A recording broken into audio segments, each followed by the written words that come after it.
السلام عليكم ورحمة الله وبركاته. الحمد لله رب العالمين والعاقبة للمتقين ولا عدوان إلا على الظالمين، والصلاة والسلام على أشرف الأنبياء والمرسلين وعلى آله وأصحابه ومن تبعهم بإحسان إلى يوم الدين، وبعد. أنزل في طاعة الله تحل الحياة. Tikukubwa lisilande program imeneti zikala kuona kupambana kwa mwezi umeneu wa Ramadhani. Naam, ngati mmene matsiku yani kuti tsiku limene ndilo pambana mwa matsiku limene ndi tsiku la Jumaa, chimozi mwaziso myezi yani kuli mwezi umene ndio pambana umene ndi mwezi wa Ramadhani. Mausiku na onso kuli usiku wopambana, usiku umene ndi wa Lailatul Qadri ukupezeka mwezi umeneu wa Ramadhani. Ngeti zikhala tikuona madalitso kapena tinokupambana kwa mwezi umeneu wa Ramadhani.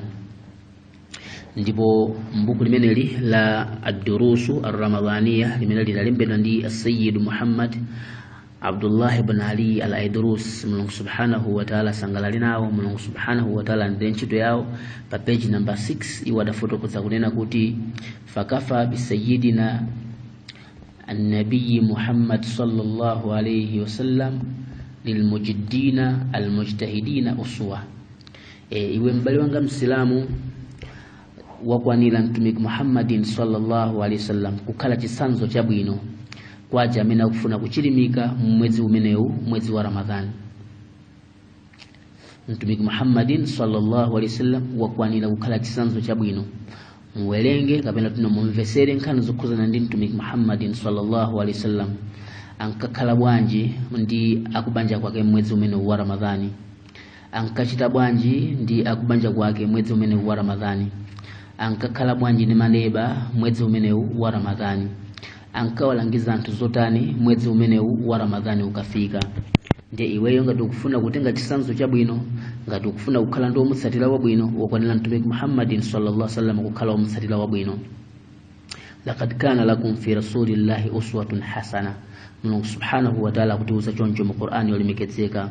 kunena kuti ndithudi mtumiki Muhammadin sallallahu alaihi wasallam kwa inu muli chisanzo cha bwino. Asilamu sakuyenera lero lino kuyang'ana zimene mwina makafiri akuyambitsa. Asilamu lero lino sakuyenera kutsatira zimene ena ake amene sakhulupirira mwa Mulungu akuchita, chifukwa chisanzo chathu chabwino ndi mtumiki Muhammadin sallallahu alaihi wasallama. Mavuto amene lero lino tikukumana nawo chifukwa chosiya sunna za mtumiki Muhammadin sallallahu alaihi wasallama. Mabanja amene lero lino akuvutawa chifukwa akusiya chiphunzitso cha mtumiki Muhammadin sallallahu alaihi wasallama. Ananga sakumandilemekeza, ananga sakumandimvera, mmene kumakhala kudandaula kwa makolo. Zonsezo chifukwa choti anawo simuna waphunzise, simuna watenge kukhomola mtumiki Muhammadin sallallahu alaihi wasallama. Mukanakhala kunena kuti ananu mudawaphunzisa chipembedzo, zikadakhala kuti ananu mudawatengera kukhomola mtumiki Muhammadin sallallahu alaihi wasallama naphunzira sunna za mtumiki Muhammadin sallallahu alaihi wasallama, mukadawa onana ameneyo akubwera na makisa mikono yanu, mukadawa onana ameneyo nabwera na makisa mapazi anu inu makolo. Kotero ndi ntchito ya makolo lero lino kuyang'anisisa kuti nyumba mwawo akuti bwanji pa nkhani ya sunna ya mtumiki Muhammadin sallallahu alaihi wasallam. Asapezeke amene akumachita zinthu zosemphana ndi sunna ya mtumiki Muhammadin sallallahu alaihi wasallam. Kaya mwina ni munthu amene sakuswali, kapena mwina sawelenga Qur'ani, kapena sawelenga hadithi, kapena sapanga kena kali konseka dini, kapena munthu amene akumasatira mwina makafiri, munthu amene akusatira anthu amene alibe zipembedzo, anthu amene sakumudziwa Allah. Nyumbamo musapezeke munthu otero. Ndi udindo wa bambo, ndi udindo wa mai kuonesa kuti nyumbamo anthu onse akusatira sharia ya Mulungu subhanahu wa ta'ala, akukwaniritsa malamulo a Mulungu subhanahu wa ta'ala, natsatira mtumiki Muhammadin sallallahu alaihi wasallam, nakwanirisa sunna za mtumiki Muhammadin sallallahu alaihi wasallam. Chifukwa chake mtumiki Muhammadin sallallahu alaihi wasallam anatifotokozera kunena kuti kullukum ra'in wa kullukum mas'ulun an ra'iyatihi, kuti nonsenu ndi azibutsa. Naam, nonsenu ndi abusa.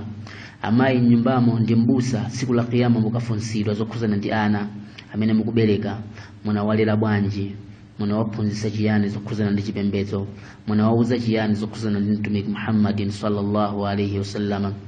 Ana achikadziwo akumudziwa Sayyida Fatima, akumudziwa Sayyida Khadija, akumudziwa Sayyida Aisha, akudziwa ummahatul mu'minina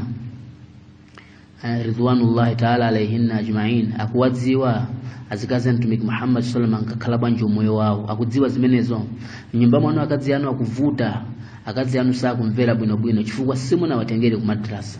simuda waphunzise sunna za mtumiki Muhammad sallallahu alaihi wasallam simuda waphunzise kumuopa Mulungu subhanahu wa ta'ala ndiye ife islamu chisanzo cha tushabwino ndi mtumiki Muhammadin sallallahu alaihi wasallama aliyense amene amafuna mwini kuwandikira kwa Mulungu subhanahu wa ta'ala aliyense amene amafuna kufikira kwa Mulungu subhanahu wa ta'ala akutino china chilichonse chimene angapange chisanzo chake chabwino ayangane mtumiki wathu Muhammadin sallallahu alaihi wasallama kuti mtumiki Muhammad sallallahu alaihi wasallama chinthu chimenechi ankapanga bwanji vuto ili likagwa mtumiki ankati bwanji ndiye akuyankhula choncho kuti nofakafa bisayidina Muhammadin sallallahu alaihi wasallam lilmujiddin almujtahidin uswa وللمتوجهين الراغبين قدوة ليقربوا من ربهم ويحتكموا لأمره ونهيه